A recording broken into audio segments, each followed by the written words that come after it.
Perfect. So if any of you need to hop off early, we will we will be able to send you the recording. So good evening, everyone, or I guess everyone should be on evening unless you're in Hawaii watching this. But welcome to our annual Amplify program. This marks year 4 of the program. So excited to come back and do this program. I was part of the program year 1, and we are excited to bring the program back. We've changed it up a little bit every year, having guest speakers, the content. This past year, we also added a January winter Amplify. So those recordings are all on the DU website. So I'll talk about it a little bit later, but all of the previous recordings from previous years, including what we did in January, is on the DU website under recruitment programming. So if you are a recruitment VP, recruitment committee member, and you're just looking for more content or more ideas, I definitely recommend checking those out. So let's get perfect. So I am Dominic Green. I'm a senior director of chapter development for Delta Upsilon headquarters. I've been on staff now almost, I think Thursday will be will hit year 6 for me. So I'm previously worked on staff as a leadership consultant and director of expansion, and then spent about 15 years on a college campus. So I'm a DU from the Oregon chapter.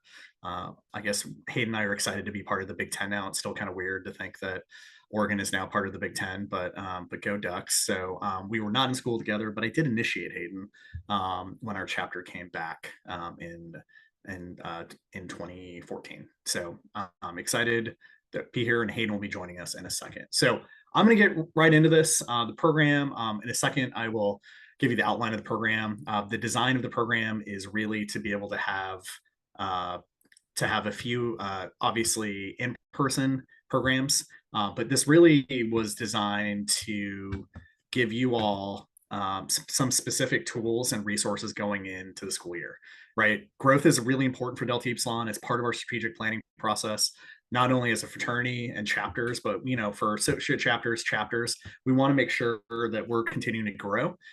We want to be able to make an impact on our communities, right? The larger our groups are, that means that more people can get involved on campus. That means that we will have more of a national draw, international draw for our community, right? So brand recognition is really important. We'll be talking more about that next week. And like I said, it's also an opportunity to develop younger members, mentor younger members, and build better men, right? So a big part of this is different strategies that'll help you all. And I will say this, I don't think any chapter in DU is the perfect recruitment chapter, is the absolute best recruitment chapter. I think where I saw my chapter get in trouble in the past, and I've seen a lot of chapters get in trouble in the past, is when chapters hit autopilot button, right? They're like, we got this, we know what we want, but that doesn't always work. I've seen some chapters go from being large 140-man chapters to within 3 or 4 years they're down to 40 members because they got lazy and they stopped trying, right? So they basically took the very 1980s approach of,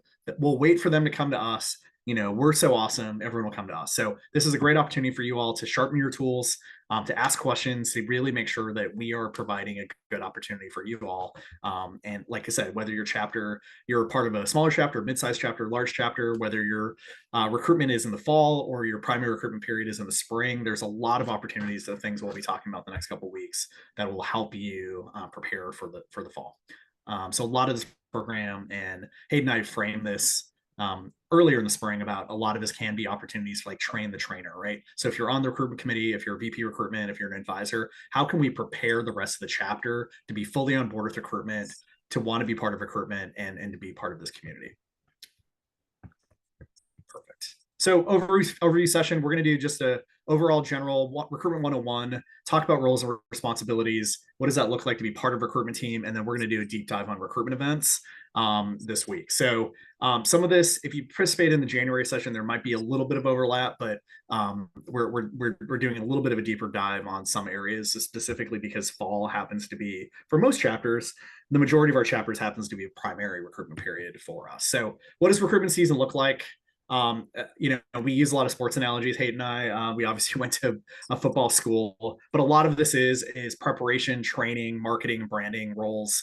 and clearly well communicated plan, right? What does this look like for you? How can you make sure that you're fully prepared? Your chapter associate chapter is prepared. They're trained.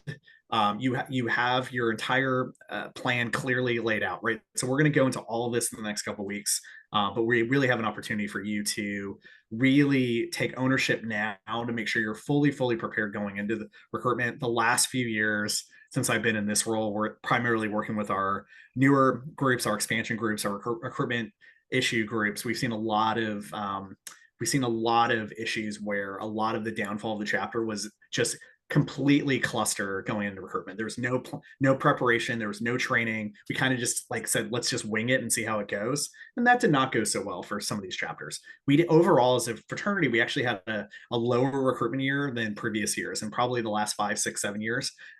So some of the lowest recruitment numbers we saw this past fall, last fall and going into the spring. So we want to just make sure that recruitment continues to be a priority for you, but you're continuing to tweak things, adjust things. How do we continue to innovate and make sure that we're not just hitting autopilot? We are now joined by Hayden Ron. Hayden, I can let you introduce yourself as we get rolling into the next couple of slides. Hayden? Awesome. Can you all hear me, Dominic? Yes. Okay, great. Thanks. I am just left work and I'm heading home, so I'm driving a little bit. But thanks, Dominic. And hello, everyone. My name's Hayden Ron. I graduated from the Oregon chapter 2016. Former staff member, was on staff at headquarters for just under 6 years, and recently just started a position at the University of California, Irvine in our reunion programming within the Alumni Association. So very excited and always excited and like talking about recruitment and really thinking through how can we best be successful when it comes to recruitment. Really looking forward to this week with LI being in a couple of days, and myself and a few others doing a lot of prep work in preparation for the recruitment symposium and some general sessions when it comes to talking recruitment and best practices and strategies. And I think tonight really wanting to just, think about how we can be successful and how you all as undergraduates or advisors and alums be successful as we're thinking about fall recruitment. And unfortunately, whether we like it or not, school is right around the corner. And so we really need to start thinking about what that looks like within our chapters. So I think, as Dominic had just mentioned on the previous slide, a lot of the work that needs to be done over the course of the next week is really about preparing yourself and the chapter to think about and really be successful when it comes to talking to individuals, finding P&Ms, hosting events, and doing all of those pieces. So Dominic, just quickly, just so I can wrap my head around and make sure I'm staying on, is there anything specific that you think would be good for us to kind of really start with here? Yeah, well, I think I have 2 quick sections of the program, and then I'm going to turn it over to you. Okay.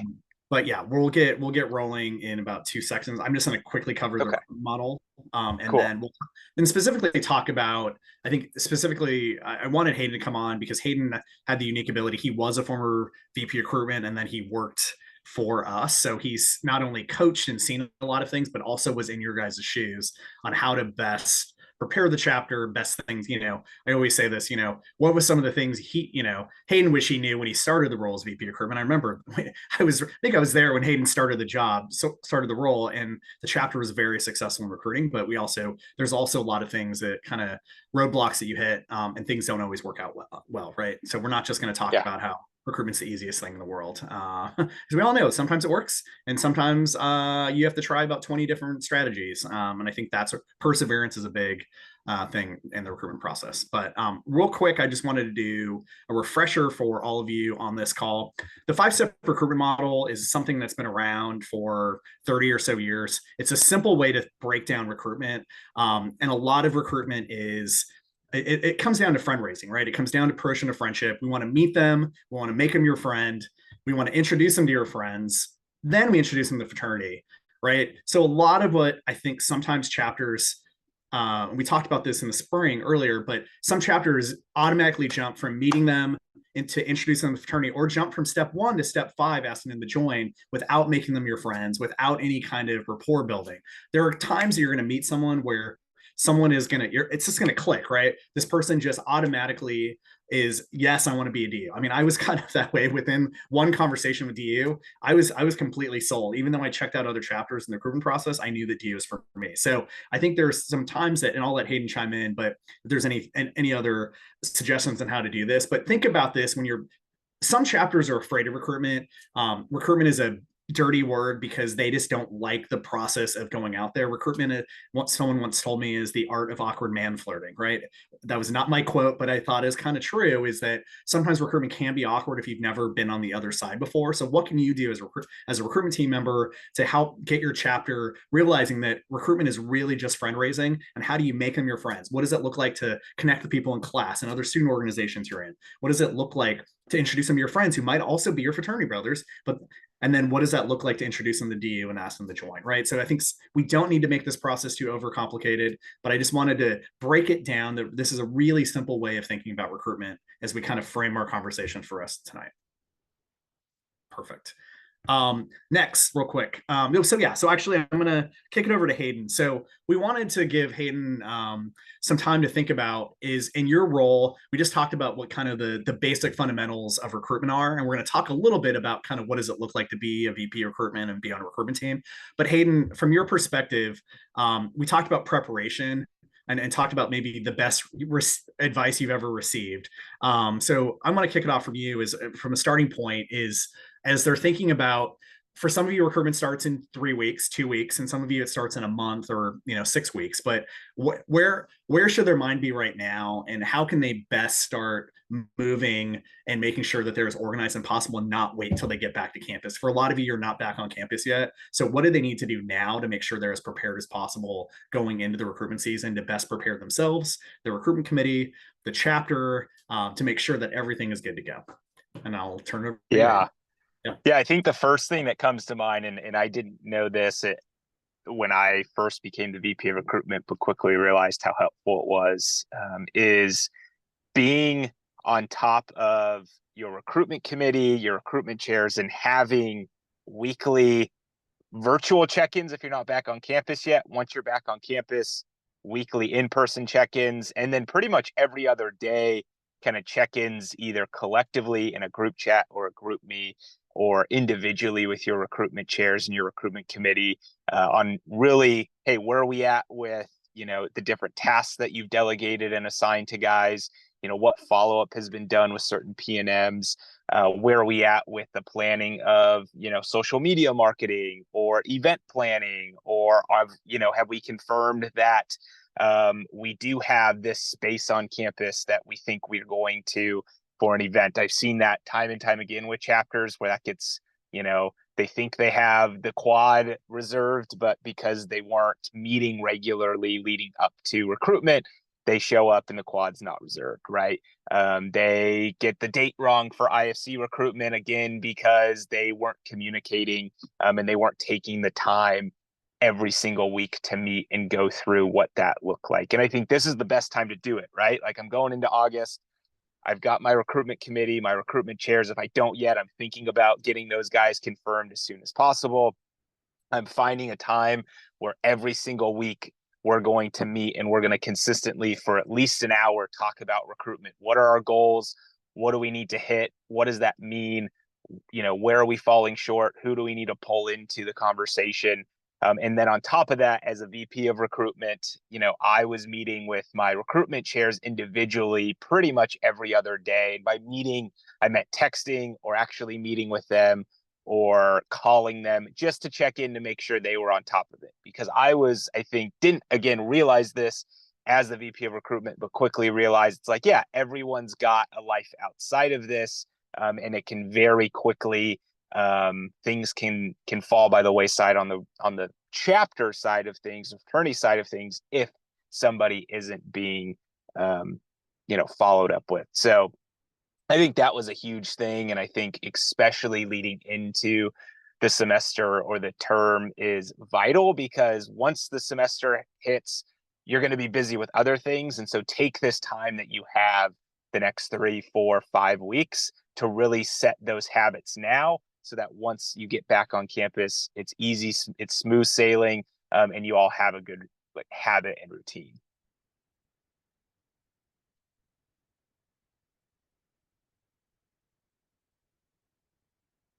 Dominic, I think you're either muted or we can't hear you.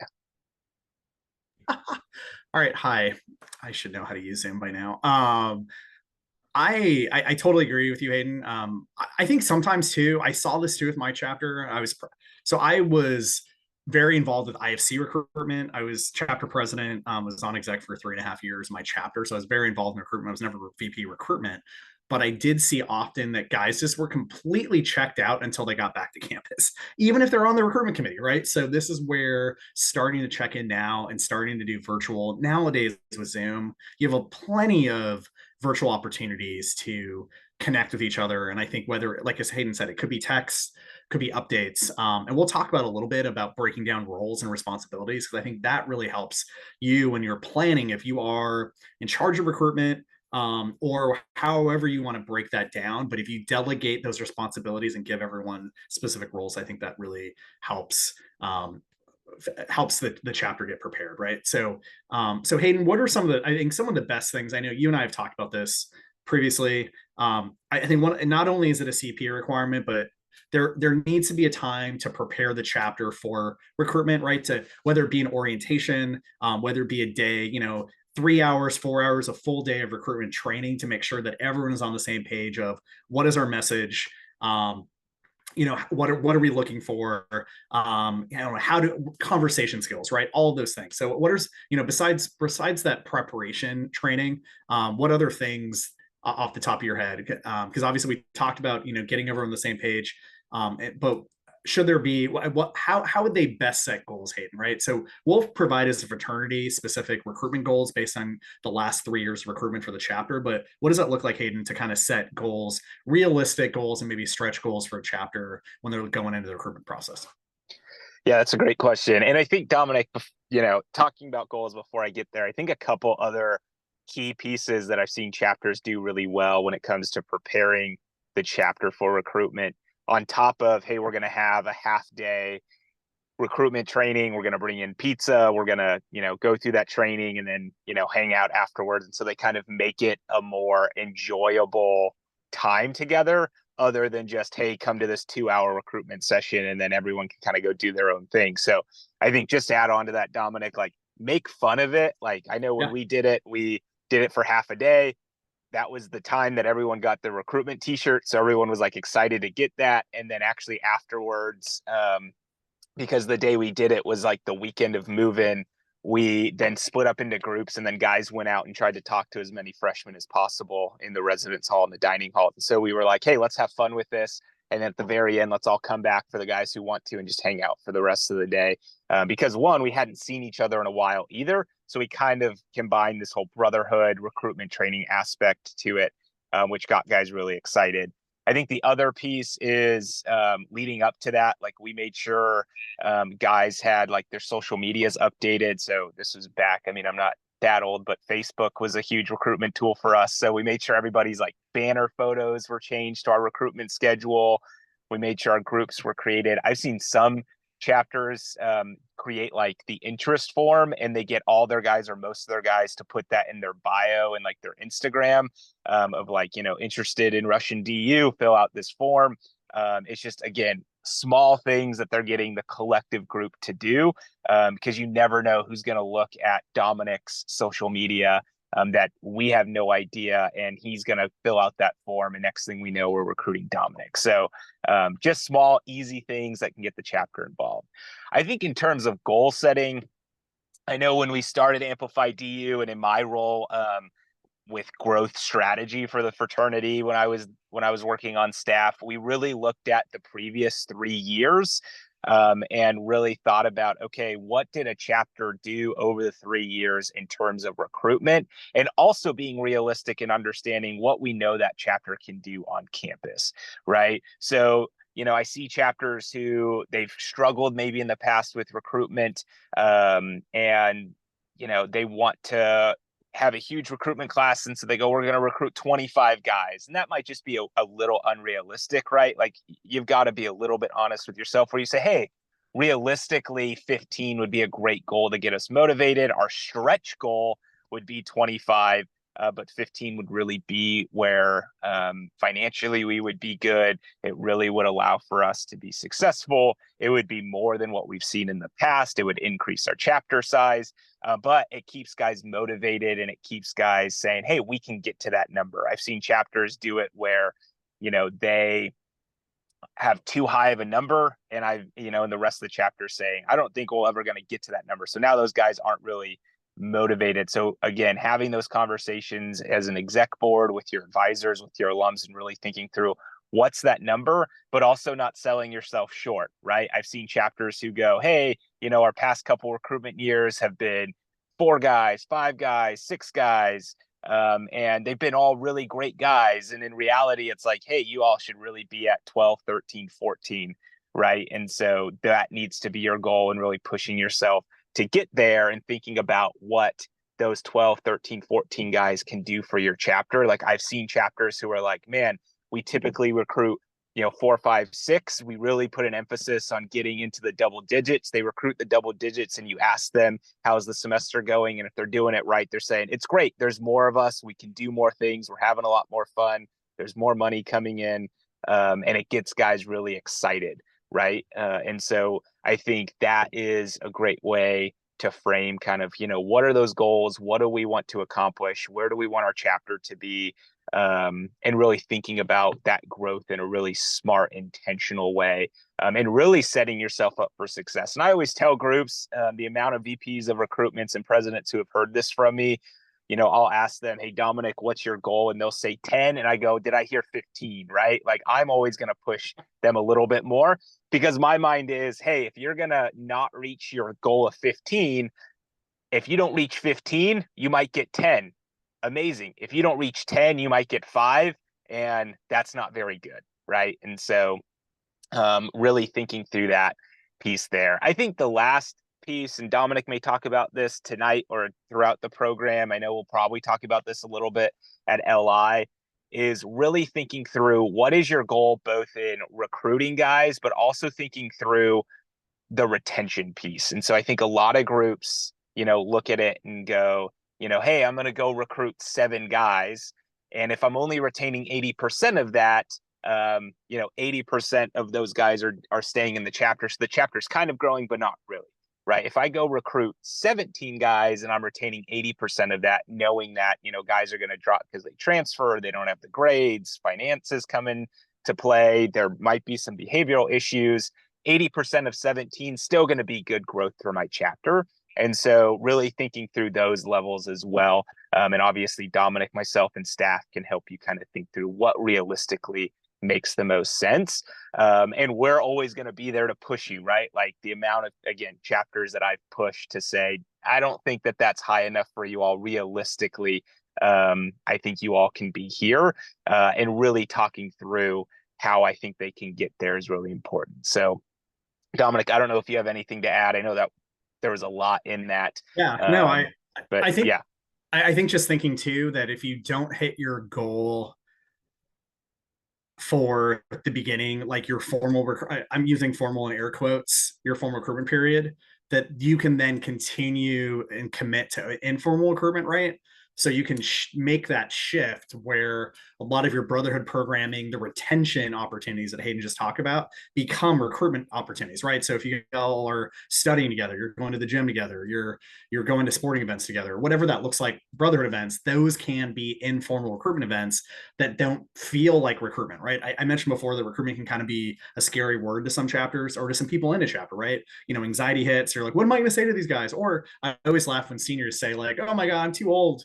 I don't know what to say to these men. I'm like, you're 2 years older than these people, right? You're 3 years older than them. You're not that much older than them. But, this is where you can make it a little bit easier. And honestly, this whole year, when I've really been able to help chapters convince them that the shift from recruitment, primary recruitment focus to brotherhood focus, retention focus, with a recruitment invitation along the way, that the mindset has completely changed. And they've been like, oh yeah, Like, we don't have to call it recruitment. We're calling it for other events. We're calling it just general programmatic things that we're doing. And we're able to invite PNMs that we meet in class, that we meet in our residence halls, that we get referred to, that, you know, that people that we might be, that might also be on the club soccer team with me, right? So whatever those people, whatever that looks like for you all, there's a hard and fast like drop off of chapters that if we don't get our goal during formal recruitment, we're done, right? We're not going to even think about informal recruitment. And that's where I think some of our chapters that have taken significant membership drops have only committed to doing recruitment like, you know, a total of like 6 days in the entire year, right? We only do it during formal recruitment period, and that's it, right? And that we can't continue to stay in that mindset, because that is not sustainable for the organization, not just for your chapter, but I think for Delta Upsilon, right? You know, if we're going to continue to, you know, we've been around for almost 190 years, right? This coming November, but we want to make sure we're around for another 190 years, and we need to make sure that we could continue to grow the organization. Hayden, I know you're on a timeline as well. Do you want to give a little preview of what Amplify will look like? We want to make sure Yeah. that there's a good blend of, sorry, not Amplify, the LI programming, recruitment symposium, and how that blends together and complements what we're doing here in Amplify. Sure, absolutely. Yeah. And before I get there, Dominic, I got a few more minutes. So I'm just going to add this last thing about goals and just looking at your chapter and kind of the growth of an organization.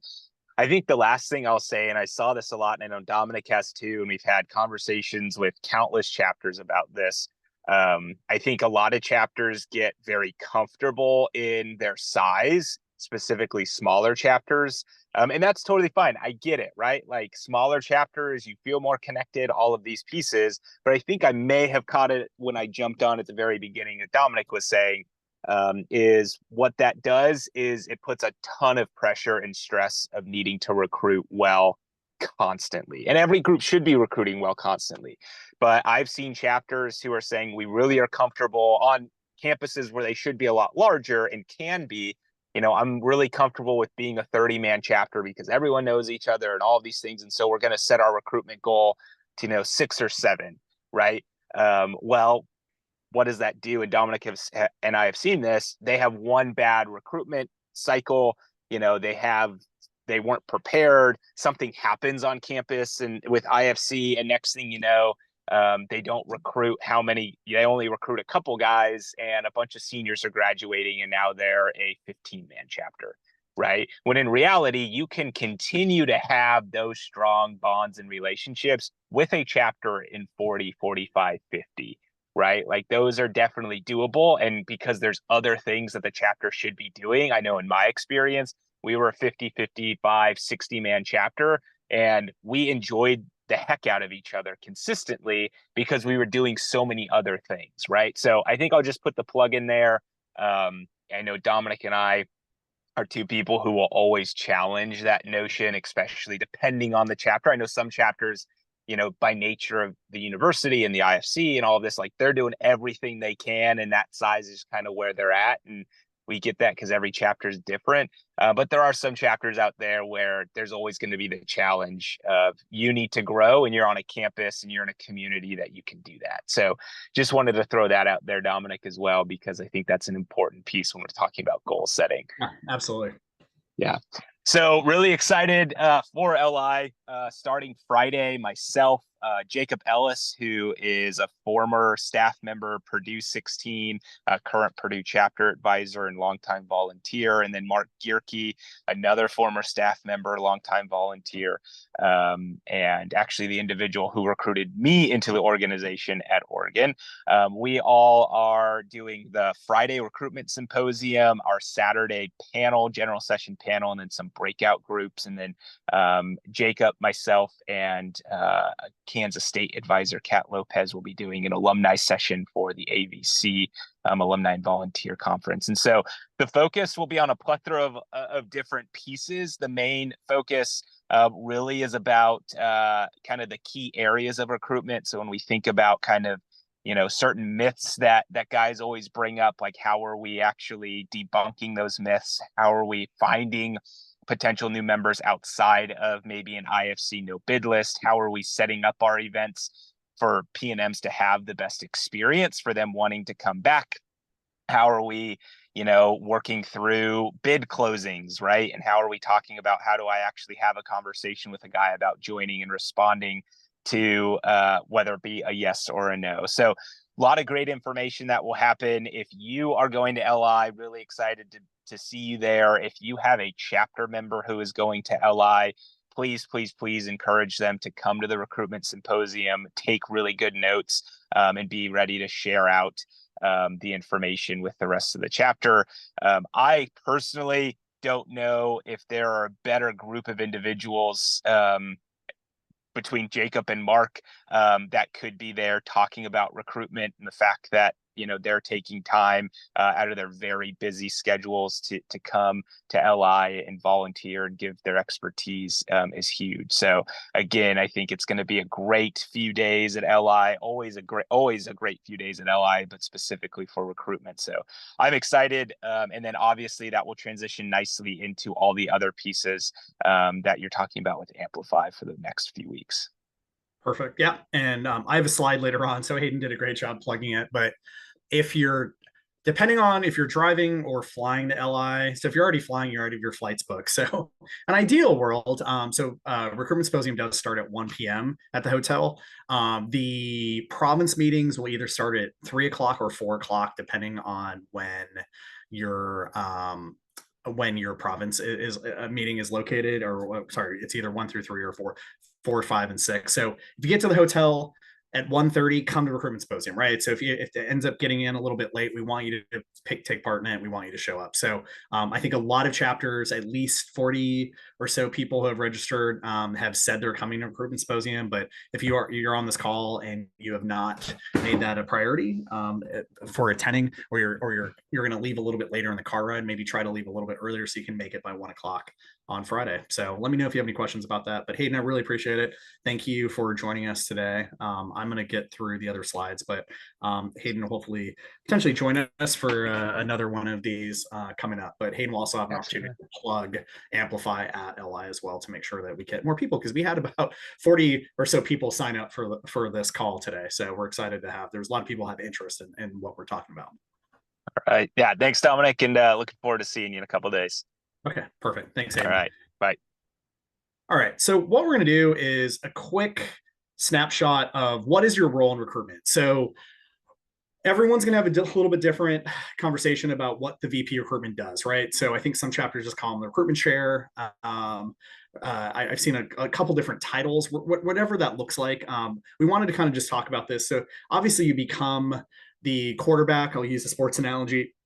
The point guard, whatever you want to call it, is opportunity is the person who has the overall vision, you know, who understands the bigger picture. How do you get the entire chapter involved? How do you get the chapter motivated, right? It's all of the things that sometimes, yes, that you sometimes become the face of the organization, which is a good thing. And hopefully you're comfortable with it, but also sometimes this person is also the one that is really make sure that everyone, get people pumped up and excited. Hayden talked about making recruitment fun. A lot of that is whatever that looks like for us. You know, we did a lot of training and whatnot throughout the year, right before we got started, before school started. But we really tried to make sure that this is something that people were pumped up for, making sure that people make it a priority, right? We want to make sure, as my old advisor told me, he once said, don't plan things that suck. And I was like, excuse me? But what he meant is, and if you're the VP recruitment, or if you're, the philanthropy chair or the brotherhood chair, plan the events that you're personally excited about yourself, but also plan events that guys in the chapter are going to want to go to, right? So whatever that looks like, it can vary, right?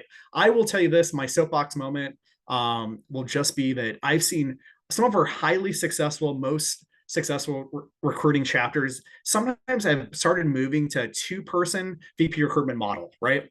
So this means that they split the roles and responsibilities of the VP recruitment, knowing that it's such an important job. So if you have the ability to do that, we're starting to do that actually with our brand new chapters at TU as well. So for some of our associate chapters, our expansion groups, we're starting to move where they have 2 VP recruitments. And that means that, that might mean that someone is managing, one person's job is managing the names list, is doing outreach, is managing the social media out, more of the external roles. And then the other person does much more of the behind the scenes. So that person could be doing logistics, making sure that they are sending out communication to the brotherhood, right? So whatever that looks like. So splitting up responsibilities. So I've seen that look a variety of different ways. is here are some kind of things that this person does, right? You're a motivator, event planner, organizer, right? All of these things happen, but these are also, if you know, so whether you're from a small chapter or large chapter, this often is a lot to do.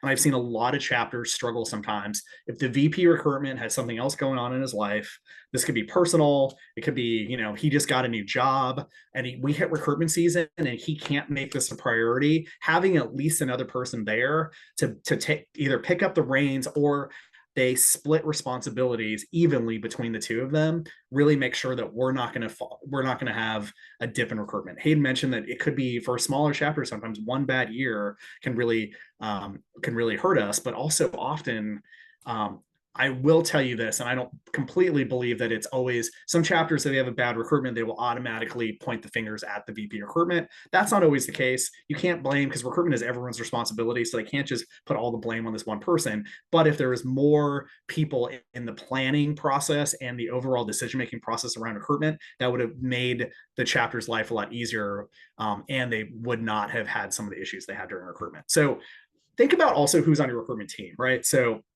we talked about some chapters will call different things. Some people have rush shares, right?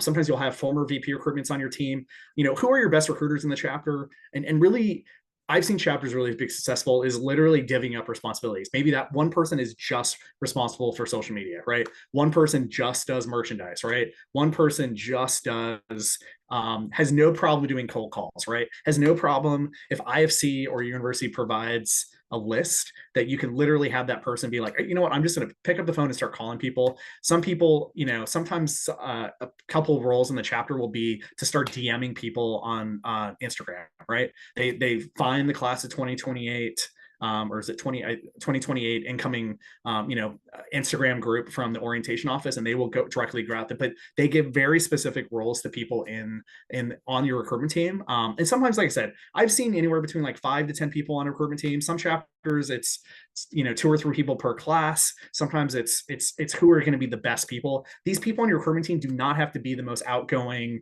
extra people in your chapter, right? There can be super organized people, the people who are going to set up the events, who are going to order Chipotle, who are going to do all that stuff for you all, right? So think about who the best people are in your chapter. This also will play out too is when it gets to actual recruitment events is how do you organize your chapter to make sure that everyone has a role in recruitment, but not everyone has to be a frontline recruiter, right? They might be the third or fourth person they meet, a P&M, a potential members walking in the door, but you can give people different roles depending on the size of your chapter. Some of your chapters are large enough that not everyone needs to be the frontline people that are the full recruiters. You can meet people, get to know them, and obviously recruit them, but you don't necessarily have to be the decision makers on the recruitment team, actually, right? So whatever that looks like for you all is making sure that you give everyone a role and how does everyone contribute to the overall process success. But if you have not thought about who's on your recruitment team now, do it now, identify people in advance, and then get on the same page of what you want to do, what you want to plan, and what that looks like, right? So what we are right now is we're currently in summer. So if you have not seen this, some of our programs, we've talked about recruitment zone planning. So when it comes to planning zones, we're currently in summer mode. For some of you, I think for some of you, recruitment starts in 2 weeks. And then, so how it looks like, so there's usually 5 zones for semester system schools. For quarter system schools, there's 6 because there are 3 academic quarters. So what we're currently in the summer mode. So what does this look like, right? So if you have not done so yet, what does it look like to build a names list? Do you have a names list? Do you know people who are, I'm just going to use this, there's some Western Illinois people on the call. Do we know people who are coming to Western in the fall already, right? They could be someone's younger brother. They could be guys you went to high school with. It could be guys you played sports with, someone you went to summer camp with, youth groups in high school, whatever that looks like.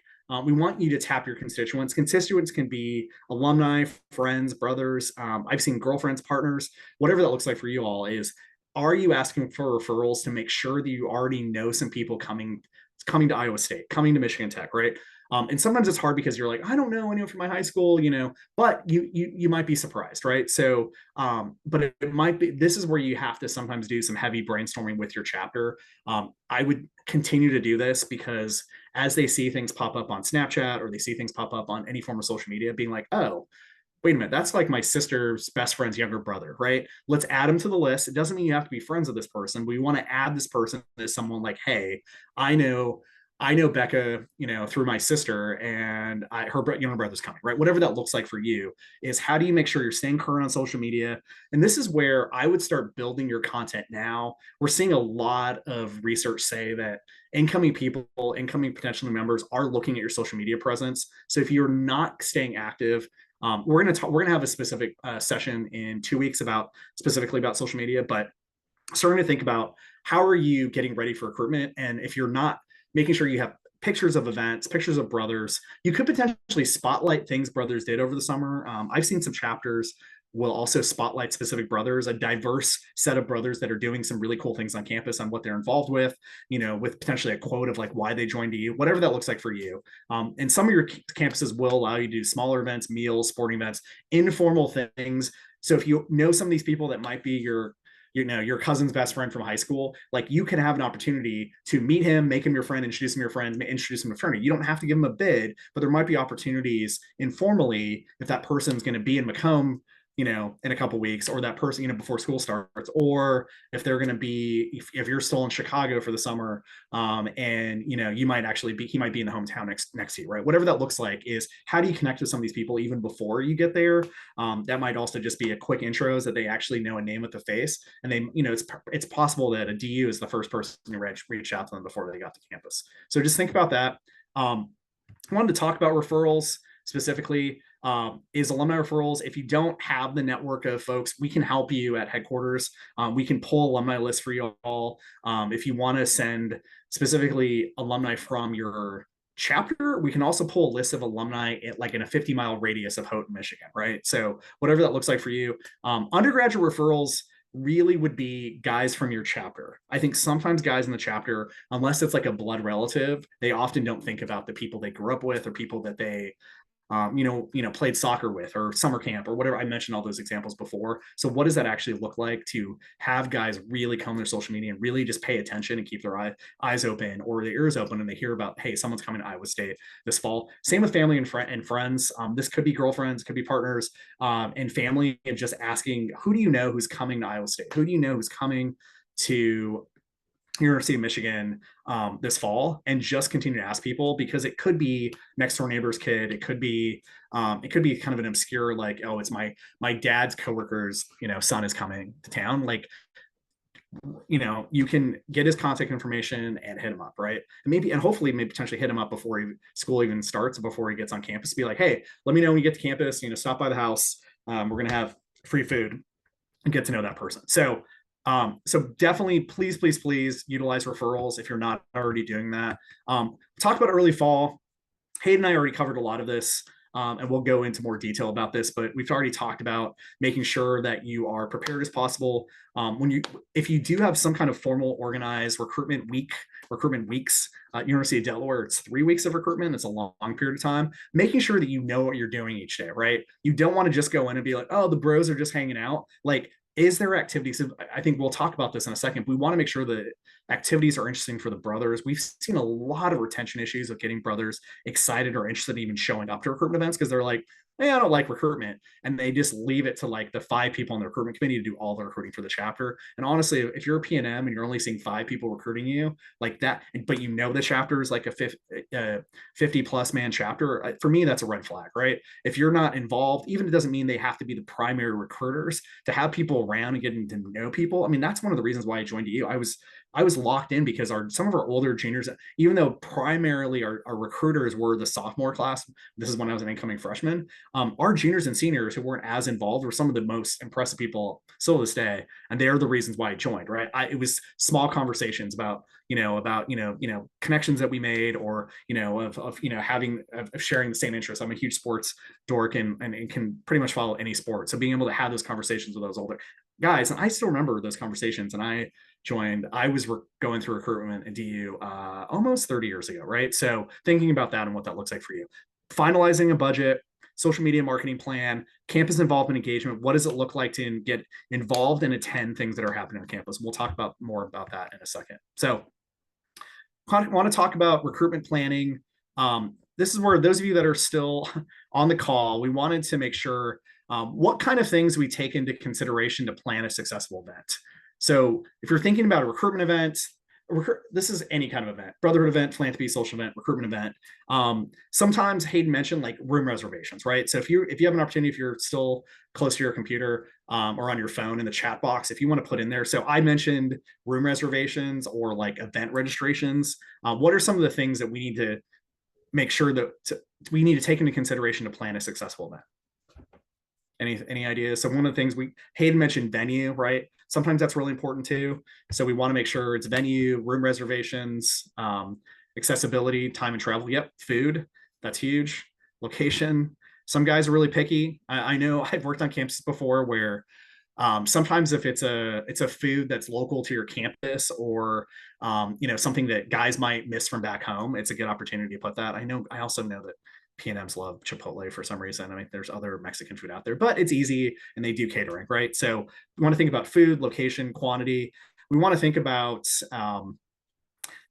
what does this look like? Do the events all have to be at the house? If you have a facility, are you doing things on campus, right? So we talked about the travel time, as Michael put it, is super important there as well, right? We want to make sure that guys we are comfortable. We also don't want to put every event off campus. I think some campuses, when you do events, everything is off campus or everything is not at the house if you have a facility. So you're not even having people at the facility. So that makes it a little bit difficult for people to take those into consideration. So just really thinking about attendance, thinking about how do you need to communicate with potential new members? What's your communication strategy for current brothers? And then what's your strategy for P&Ms, right? Do they need rides? So think about all of those transportation pieces, thinking about all the little tiny logistics of like who is picking up the food, right? So Tyler mentioned food and logistics, but the details of like if you're going to serve burgers and hot dogs, make sure someone buys plates and napkins and condiments, right? Like some of those little things that's often, but making sure that you have someone who is organized like that. So just making sure as you're putting some thought into recruitment, planning specific events, we'll talk a little bit more about like that, but so I talked about I will say, come back to that in a second, but I think thinking about what is your favorite event? What is your signature event, right? So thinking about, if you haven't done the planning yet, start doing it now, right? So making sure that who's planning your events, making sure that their events are accessible, that they are going to be something that people are going to want to do. Not only the brothers are going to be excited about, but then it's things that are going to be interesting for a potential member to do that. But also like think about your signature events. Like what are some signature events that your chapter gets really excited about every year? So think about those types of events, but also we want to make sure that so keep those, but also mix it up a little bit, right? I think it's smart to pick 2 or 3 different events every year that really just work for your chapter. This is so weird. I went to college at University of Oregon. One of our big recruitment events, some of you who grew up in the Midwest or upper Midwest might know what broom ball is, but obviously it's like hockey, but you're playing with a broomstick. There's probably a better way of describing it, but my chapter loved broom ball. We always did it for recruitment. So it was one of those random things that people got pumped up, excited about. We also played capture the flag. That was always a big recruitment event for us. So we did some things that really take advantage of stuff, either short drive from campus or things on campus, and really taking advantage of that. My chapter like poker and things like that. So think about the new things, but also things about the things you guys like doing, but also try to mix it up a little bit too, right? So we want to make sure it doesn't feel like autopilot, but making sure that you all are feeling excited, and that could just mix up how you guys do things, what type of events. Like I said, it doesn't mean you need to blow your budget and if you're doing new things, but I think it's smart to logistically do things. Some chapters really, depending on what you guys really like doing, some chapters just love basketball. They love playing sports together, right? So a lot of the recruitment events are sporting events, but I would make sure not all your events are sporting events. Same if your chapter loves video games, making sure it's not just video game central, like that you mix in video games or people can have the ability to play video games. We want to make sure though the events are interactive enough. I think sometimes chapters will like throw on a sporting event and a movie, and often when it's a sporting event, people are sitting there staring at the TV and there's not a lot of opportunity to talk to each other, right? So just think about what are the logistics and how do you create conversations and how can people move around, whatever that looks like, make things interesting for your brothers, right? I know one of the chapters I work with, it's pretty dry, like 5-6 days of formal recruitment, and it's kind of the same event every day, but chapters have the ability to what they want to do at their house or at their events is up to them. So they mix it up. They brought cornhole. They put a TV in the room and showed big highlight sporting events. They were also showing live sporting events in the room, but they basically had activities and food in the room every day, but they also were able to mix it up so it wasn't just pure conversation, right? So they mix it up to do things that they knew their brothers would want to go to, but they know P&Ms would also want to go to as well. So honestly, like I said, how do you show events that are going to portray the best image of what it looks like to be a DU, right? So what does it look like to be a day in the life of a DU at Iowa State, a day in the life of DU at Western Reserve, right? What does it look like to show the brothers what you guys really like doing, right? A mixture of bigger events, smaller events, whatever that looks like for you all, right?